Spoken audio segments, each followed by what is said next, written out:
Okay, so here we've got a double cab Landcruiser, which we basically, it's built up for a client of ours who runs a safari, sort of self-drive safari. So it's simple, 1HZ, 6-cylinder diesel, as basic as you can get. And then what we do is we put a canopy on the back and we build it out to give them a fridge, a place to put a kitchen, tables that pull out, so people can live fairly comfortably. What we've done with the roof tents is just to have a straight tent that opens up, so it's like a clamshell type tent, which makes it much more comfortable to sleep in. You know, you literally get into camp, 2 clips, tents up, beddings in there, and you can sleep. So it's simple, it's basic. Southern Africa, we're living outside the vehicles. We're just trying to keep it reliable, simple, and give them that experience. They can be in the bush by themselves and enjoy it. It's all about simplicity, I presume. It's all about simplicity, because you must remember, people who rent vehicles like this, any vehicle that you're going to rent, you need to make sure that this vehicle is actually simple enough for the client who has no experience to come and get in the truck. So that's why we've done a lot of videos that I've made over time for these companies on basics around the vehicle, so people can go and watch the videos, get familiar with what to do, how to do stuff, so at the end of the day when they come to the vehicle they actually are familiar already with the vehicle. And the learning curve where I'm trying to share a whole vehicle and all its intricacies in 2 hours before I give you the key is not a brainstorm of, oh, I'm confused. Yeah. So it's really about another sense of responsibility and enabling the person to become clearer and better understanding of how to use these trucks, because they can and are dangerous if you use them wrong. Absolutely. And you ARB winch on the front end. So you don't have to have a bull bar. We've generally fit the ARB products. We manufacture some of our own. It really is about giving a bit more protection. Some of the vehicles have winches, but then you have another responsibility. If you're hiring a vehicle out, you've got to make sure people know how to use that. And it can be dangerous. So it can be very dangerous. So generally, you know, it's specific for that. Most hire vehicles won't come with winches. People are scared of using high lift jacks, and rightly so, they are dangerous. But it is a lot more about equipping the people so they can get unstuck if they get themselves stuck. If it's extreme, they've all got sat phones, they can always ring for help, and you always get passing people who are going to help you. So we do try and keep stuff, and it's one of the ethos values I have, is to keep stuff simple. Because if it's not simple, it's going to bite you. Exactly. So yeah. And then you'll see... So what's the... sorry, carry on. On the roof itself, so we've got a small roof rack on the front. Okay, on this particular one, this is a film vehicle that's done for one of our clients. We actually put a sunroof in this one. So we cut the roof off, put a sunroof in, electric sunroof, so that they can stand up through there and actually film. So it's more specific to hire out as that. Then of course on the roof tent, normally we'd have added solar panels. You've got to manage your amount of battery power you have. So when you are camping and while camping and the car's off, you've got to sustain yourself with the amount of power you've got. And that's really important, first of all, for us to understand what are your needs, how are you going to use it, and then match the right system to that so that you actually have what you need and the expectations are met. People carry water, so there's a water tank that's built in here, a stainless steel water tank or a plastic tank that's built in. So you've got water, you've got enough fuel to take you to some more remote places. You've got cooking, washing, showering, first aid, recovery, pretty much all you need. Is there a lot of technology? Obviously, when the name of your company, R&D, there must be a lot of that going into this industry. So R&D, you know, as I said, I work with them. They have probably led the way in a lot of the builds. They've got a whole development side that builds front bumpers in South Africa. They're a growing business. We have some great companies in South Africa. You know, there are some great contributors in this industry in our country who all add to fantastic products. And what we do at R&D is the company here enhances it. So because they build the vehicles under sort of my project management, I actually want them to take products that I know are really well tested, that really work for my client, and I know that they're durable and that people give good backup. So that's what we always focus on. You know, if we're going to use products or we're going to build products, the four-wheel drive market, the higher market, will test your products, and they will test them to destruction, and they'll give you all the feedback on how to improve it, and then you know you've got a good product. Absolutely. And solar, you got how many? So on this one, on this one, we haven't got a solar panel. If we walk down, I can show you some other ones. And solar on the roof compared to this fold-out sort of portable jobs? Again, it varies. So solar on the roof is going to give you a permanent option. So you've always got an input into your batteries. But when you park up, you're going to find that you might want to park in the shade. As the sun moves, the sun needs to be at 90 degrees to the solar panel to be most effective. And most panels on the roofs, unless you put two, are around 130 watts. So you want to get at least that and maybe more, depending on the battery size. So it's such a misunderstood complexity of a system that is often mismatched with wrong products, that it's important that people match the products, the batteries, the charging systems to the client's needs. So, putting solar on, as you said, the fold-out ones, sometimes we actually have both. If the client wants to sustain himself for a long period of time, and that's his need, off the power, he can use the fold-out panel. Equally, we have a lead like Shore Power from Caravan that you plug into the mains, because you absolutely need to regenerate batteries on the mains to reset them back to a full charge. So it's that understanding which people actually develop over time, so that they can actually go and travel with the right expectations, with some knowledge, that they don't run into too many problems. And the lithium ions coming into the game? Look, battery technology is developing. I don't even know all the technologies that are improving. It's got to be tested. At the moment, most of us we use the AGM batteries. You've got a lot of different batteries on the market. Some of them are good sales pitch. Some of them are not as good as you expect them to be. But generally, it is about people understanding what are they taking out of a battery, how does the battery work. Some batteries claim full discharges. You've got to understand the systems. You've got to really understand, so that you're trying to set it to a level of experience that a person has. So if someone doesn't have huge technical knowledge, they need to know the system's robust. Here's the set of rules, you operate it within. And then you're going to be fine. Absolutely. So generally we look at, so these are the new Hiluxes. We've got Any impressions three of the of new these. Lux? It's still a bit too, they're still good vehicles, and I think it has its place. These are automatic. They're going into a higher fleet for the American market, because the Americans don't like stick shift. They're much more used to automatic. So it's a good call on them. They're a much softer vehicle. So, they're not as tough and robust. They've got a lot more electronics on them. Still a good truck, still reliable.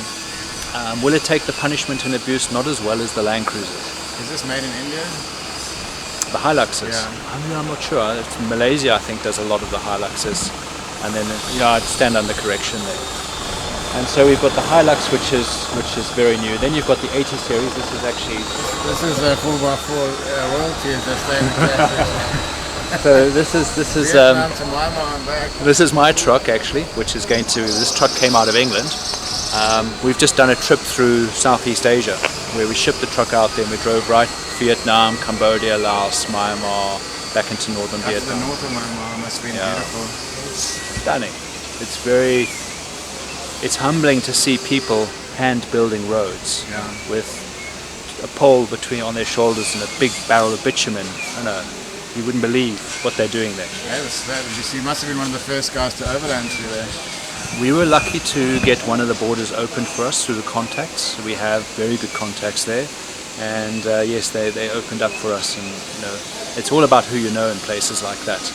You must build up a lot of connections over the years. And then we've got another vehicle. This is one of my favorite vehicles. Anything particular you did for the 80 series? Look, the 80s, we do a lot to the 80s. I mean, the 80 series is one of my favorite trucks. It was probably one of the trucks Toyota put an awful lot of money into. It came with diff locks front and rear. It came with a center diff lock, permanent four-wheel drive, quill sprung all around. It's over the years proved itself. It's a turbo diesel from the factory, so it's got a nice balance between power and weight. So the engine, the 1HDT motor, is a very sought after motor in overlanding terms. The guys love this particular motor. So yeah, I'm very fond of it. It's a very strong car. It's a very comfortable car. So I build a lot of these for clients because I find they're affordable, and you can take an old vehicle, you can rebuild it up and make it good. Do you become attached to a car after a while? Yeah. So every truck I have, I give it a name. My one Hilux I drove through Africa was called Dusky, and Nikki and I looked at it when we were trying to think of the name, and we said, we're going to drive up through Africa, everywhere between the dust and the sky. So how about we call it Dusky? So it was Dusky 1, Dusky 2, Dusky 3. And do you have a garage full of cars, or do you sell them? No, I don't. I'm very particular who I sell my trucks to. My Hilux went to a couple who spent a number of years in Africa driving it. I've had a couple of Troopies, I've sold them on.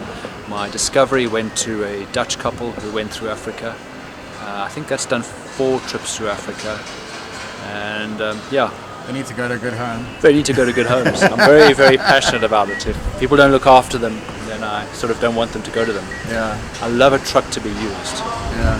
Go and drive it, use it, explore with it. And this particular truck now, this is a great truck, this one. This is a client of ours out of Johannesburg. And we're rebuilding this entire truck for him. It's got a great engine. It's got the 4.5 turbo diesel. It's got the 4.5 turbo diesel. Doesn't get any better than that. Yeah, Well, I mean, for the modern engine. Yeah, no, it's a good truck.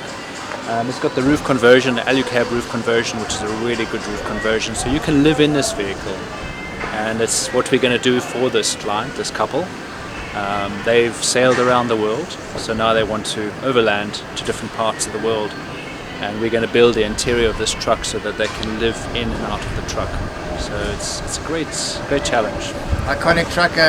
Is this similar sort of setup to Andrew's truck? Or very So yeah, this is very similar to Andrew's, and it's probably more going to be more similar to a couple we built called Wonder Libre they're traveling around South America at the moment, and their truck is on a 4-year around the world trip, and we built that with quite a few changes in place.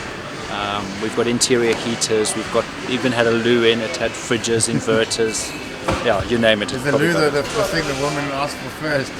It's the one thing I discourage people from taking. No, listen, it's if you need to, the loo, for me, a spade and the bush is dig a hole and make it clean. It's great.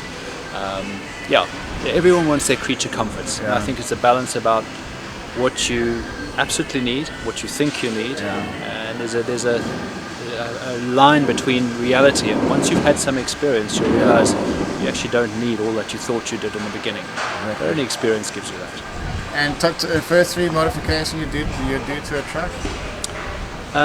Tires, very important. Tires and suspension.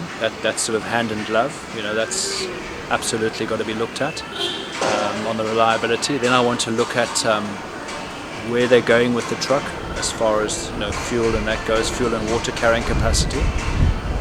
And then a system that they're going to work with. So a living system. How are you going to live out of this vehicle? More importantly, how are you going to access this vehicle? There's no point building a vehicle if you can't get to the stuff. You won't use it. You get to a point where you'll go, where is that part? Where is this? So if I'm going to stop and fix the tire, I want to find one place where my jack, my wheel spanner, everything, warning triangles is in one place. Then you can access it. So that's key. And speaking of tires, you got the BFG muddies on here.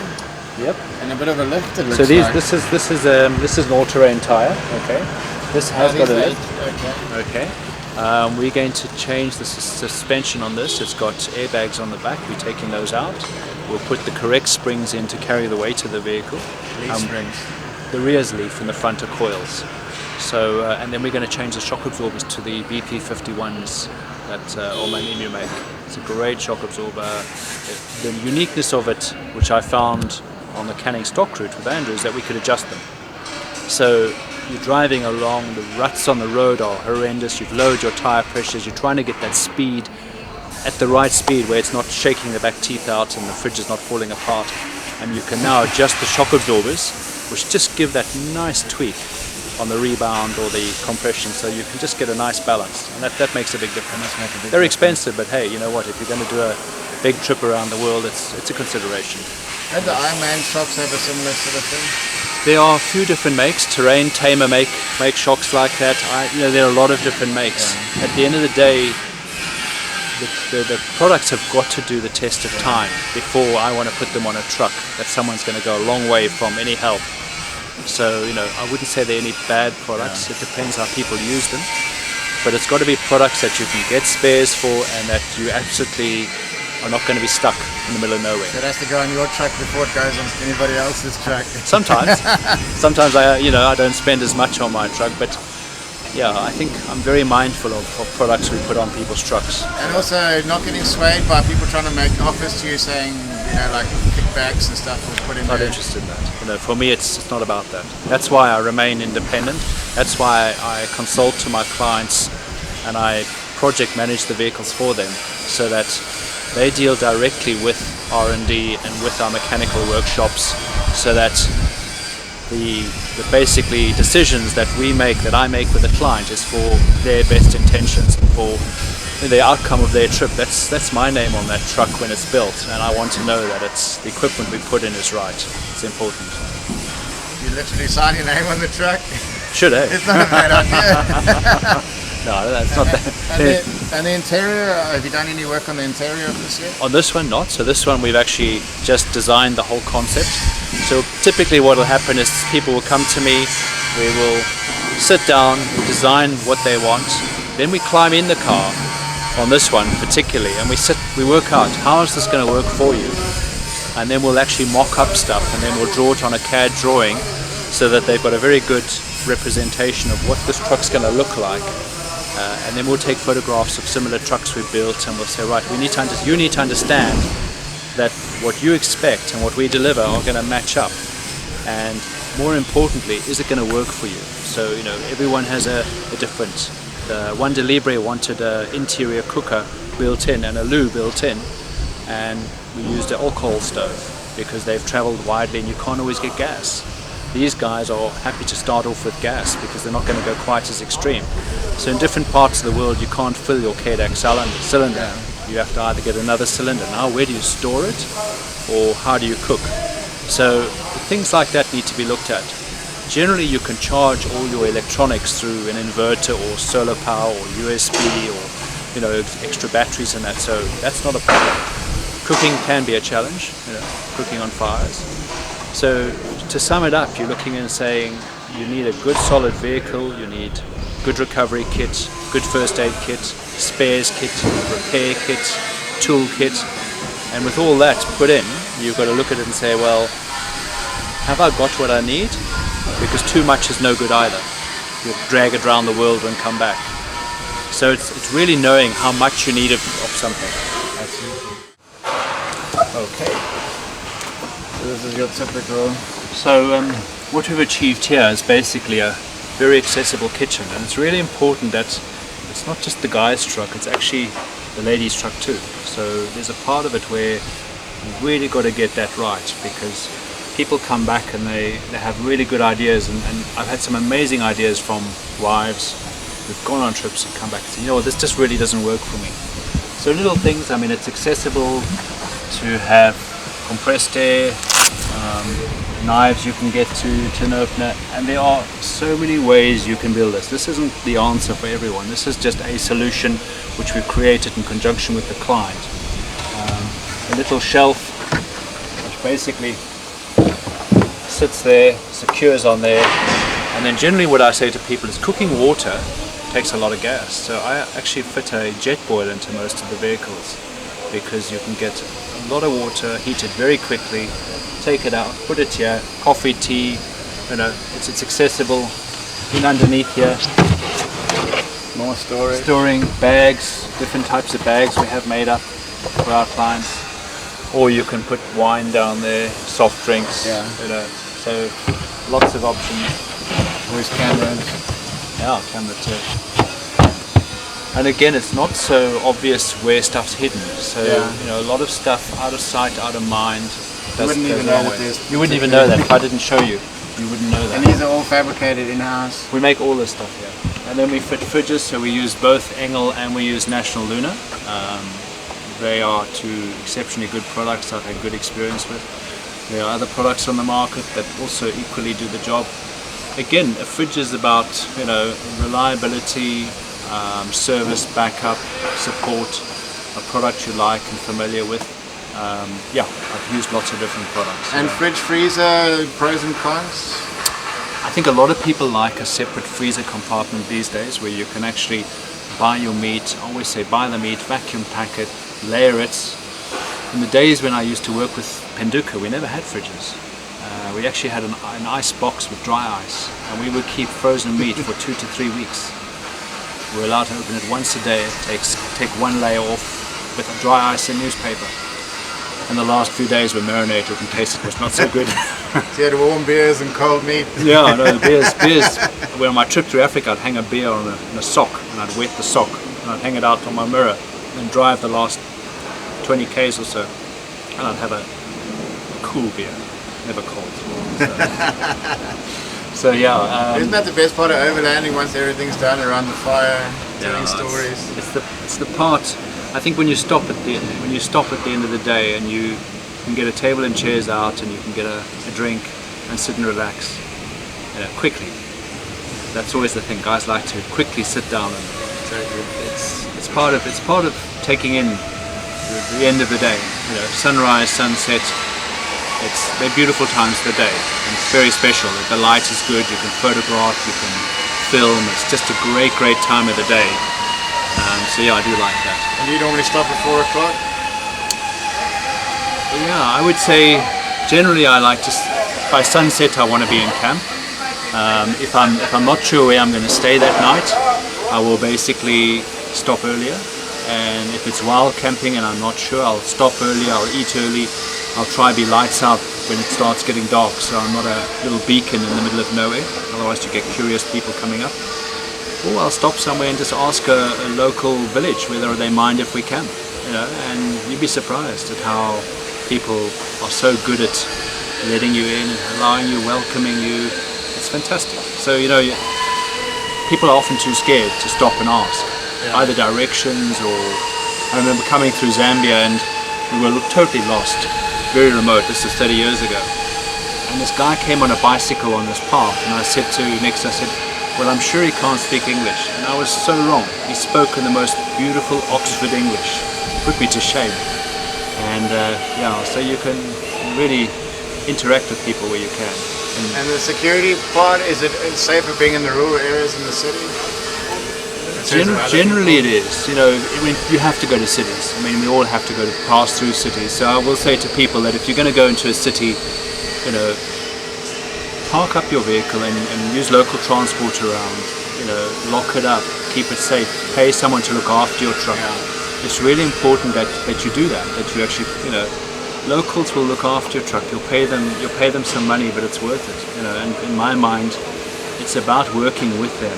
When I go across borders, you often get touts who want to help you across the border for a little bit of money.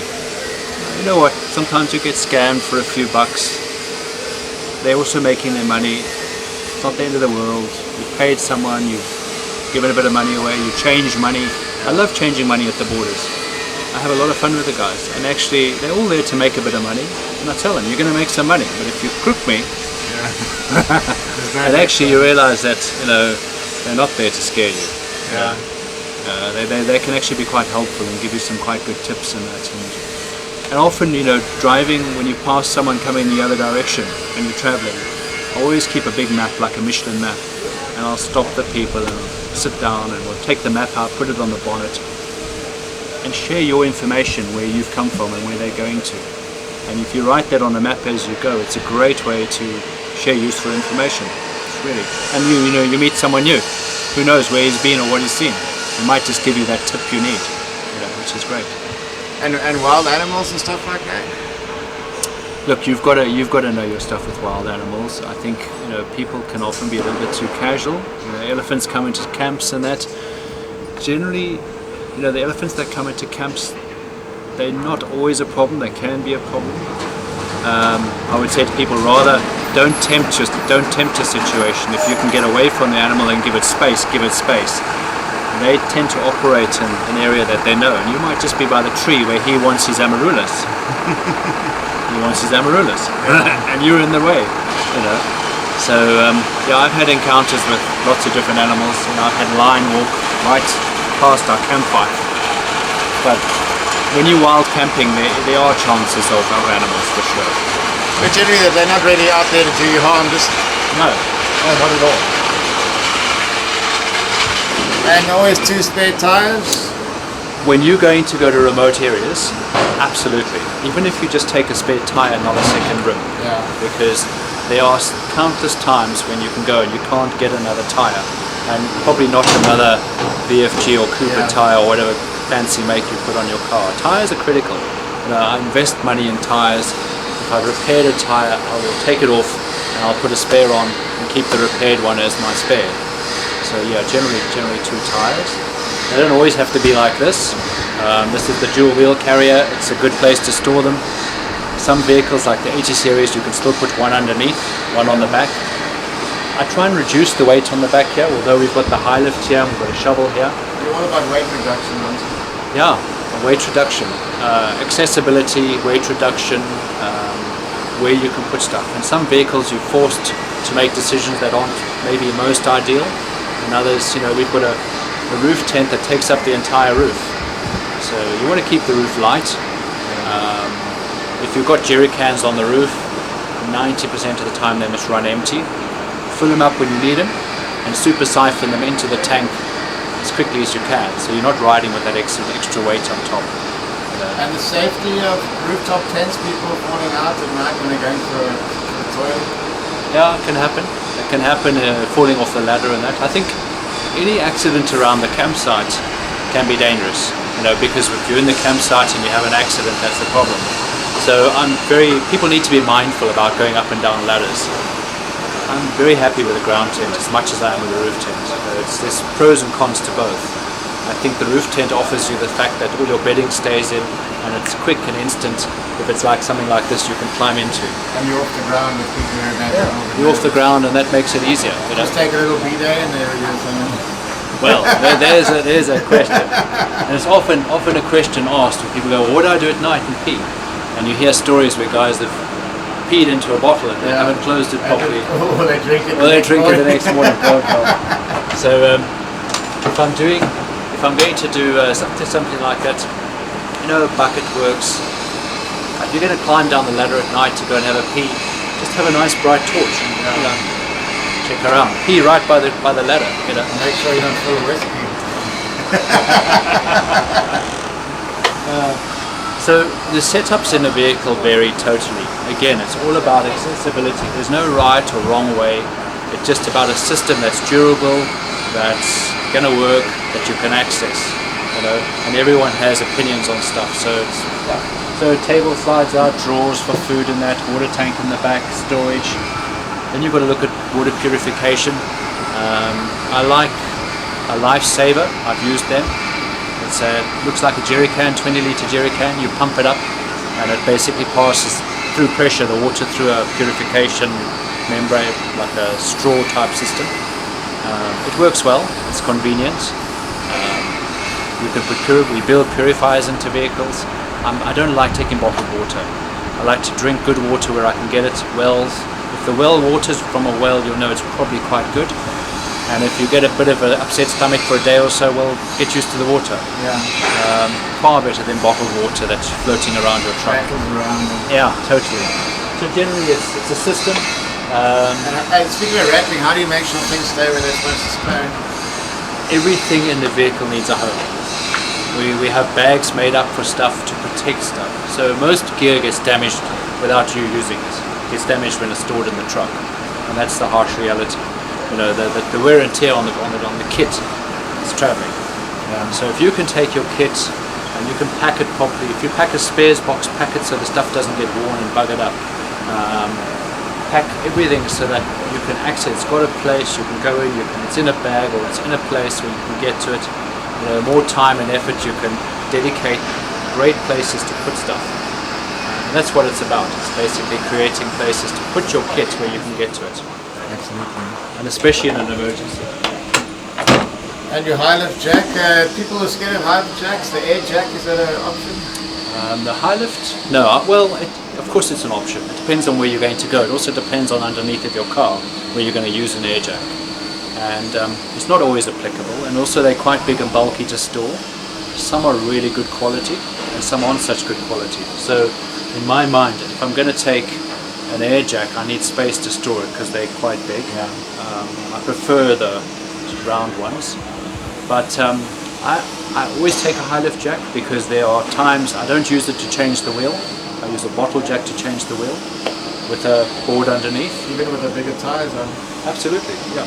Unless I'm stuck in thick sand and I've got to change the wheel there, then I will look at doing something, and then I normally carry an axle stand I can put underneath the car just for safety. My biggest risk or worry is that this car falls off. Okay? And if it falls off a jack, it can really hurt you. So this is a piece of recovery equipment. Okay? The biggest danger for this is when it gets rusty and dirty and you don't use it. So lubricating and keeping it lubricated and making sure that it operates is really important. They go wrong when they get rusty and they don't get used. And every bit of kit on your truck you need to know how to use properly, so that you're absolutely familiar with its uses, with its dangers, because when it goes wrong or when it hurts you, you're a long way from help. And what's the worst you've been stuck? Lots of stories. I broke my chassis in half, quite literally, almost completely, in my Hilux. No, I was in a Hilux. And on my trip through Africa, carrying too much weight, horrendous roads. The suspension wasn't what they are today. This is a long time ago. Weight was the biggest killer. And the chassis cracked down both sides. I think it had 10 mil on both sides. And I took 2 tire levers and I went to an old scrap cruiser and I bolted off the U-bolts from the springs. And I braced the tire levers on my chassis together. And I drove to a welding shop and I spent a day and a half welding my chassis back together. I've broken leaf springs that I've used in a car tube and thick green branches and put it together. In a car tube's amazing. It was a guy in Zimbabwe who, before I left his home, he took 2 big rolls of what he called a pedway, which is in a car tube cut to about 50 mil wide, rolled up. And he says, you'll be surprised what you can fix with this. And I broke leaf springs. In those days they were not what they are today. And you'd have to find an old truck spring and fashion it into making it work. But the one spring I had, the main blade on my Hilux, was a brand new spare one I bought from Toyota in Nairobi, and in Lake Turkana I broke it. So I now had to replace it, but I was so confident because I had another one, but it was from a high ace, and there was a 5 mil difference with a center hole. And I borrowed a file from the Overland truck, and I think it took me 4 hours and bloody hands at the end of it, and I filed that hole big enough to fit that spring and get it back together. So these days things like that are less of a problem because we use better quality suspension. People are educated, not like I took too much weight all those years ago. They take less weight, the weight's better distributed, there's more facilities where you can get stuff, you don't have to carry as much, so there's a lot more to make it safer, easier and better these days. So is this truck stronger than a truck 30 years ago? I wouldn't say the truck itself. I think some of the earlier trucks were really strong. They were simple and strong. You can't, a lot of the manufacturers these days have had to improve on competitiveness, so they've compromised on thickness of steel, they've compromised in some of the strength areas where it maybe was a bit thicker, a bit stronger. They've improved some of the things which are with different components which break, and they make money by selling parts. Generally the cruisers these models are quite tough. They're used by mining, farming, they need to be tough and strong. So if it's not abused and if it's not built where there's too much kit on the truck and it's way too heavy, then the truck will look after you if you look after it. A friend of mine has he's in the Guinness record for having one vehicle that's driven on all 7 continents. Yeah. It was an expedition put together by Scott Brady and Greg Miller, and it's called Expedition 7. And the Landcruiser was a troopie. They wanted to take that to Antarctica, so I prepped it for Antarctica. So we brought in very big wheels for it, brake conversions, all kinds of stuff. bigger than that, I think. Yeah. Sure, that's a big tread. Yeah, they're big. So it looks like Quite an Arctic truck. It was those sort of size tires. And I did all the mods on that for it, and then they put it on the Russian Antonov together with a Hilux. Flew into Antarctica, and then he drove it there to get that status of having driven it, and he drove the Hilux as well. And then they came back, and then we de-kitted everything and prepped it, and I think at that time they had 4 vehicles. And then they carried on to South America, and then up through to America, and they went on all 7 continents. It's good fun. Is there many memoirs coming out of yours? Yeah, me too. You have Everyone a lot of asks, stories. where are the stories? Where's the books? I think what I'd like to do is actually share my knowledge and develop videos and training stuff, training material for people, because there's a lot of people who contributed to my knowledge and experience, and I would like to be able to share my knowledge and experience with other people that they can equally benefit from what I got given as gifts. And I think in time it'll make a big difference to share that knowledge. And the more people who can share knowledge, the better we are with our industry, with people doing this type of off-roading in a sensible, responsible way, and going on expeditions where they not only enjoy it, but they're doing it safely and it's responsible. It's important. You got a Land Rover in your shop. Well, Land Rover in our shop. No, we do Land Rovers, G-Wagons, of course Toyotas. So this is a client's truck. It's got a alucab roof conversion on it. And then what we're going to do is we're going to build an interior for this truck here, all custom built for the client. And he'll then take it out on nice trips. And you got more space in this than the Cruiser. The sides are straight up, so yes, you have got a little bit. If you're comparing this between the Troopy, it's more about accessibility, because here you've got 4 doors and the back door. Troopy, you've got the 2 front doors. It depends how you're going to build the interior and what you want to do with the truck. There's pros and cons for both. So yeah. I guess is this 4X Overland, is this something to do with Andrew? Yeah, so this is one of the trucks that we used on one of the trips with Andrew, and it's good to test the trucks. We pick up lots of new ideas, things that can be improved. Any vehicle needs a few trips to show the snags, to pick up problems, things that maybe weren't fitted properly, or something was overlooked, or something we can improve. It's really important. And the heaviness of the clutch on the Cruisers, do some people find that like taxing? If you want a light clutch, then you must drive, it's a vehicle like a Hilux, which is much more of an experience of driving a car, really. The Cruiser clutch is a bit heavier. The Land Rover clutch is also quite heavy. You just get used to it. You really do get used to it. The long roads, the long driving. These don't come in automatic unless you spend a lot of money and put a conversion kit in, which does exist in this. So that's something you got to consider when you're buying the truck. Absolutely. You need to decide, how are you going to travel? And sometimes some of the older vehicles, like the 80s that are automatic, I will actually recommend that. Why not? Auto is very kind to you in sand and mud. As long as you make sure. Experienced drivers can get away with more. You can, absolutely. And you also want to make sure that it's not going to be, the gearbox is not going to overheat, so you put an extra oil cooler in.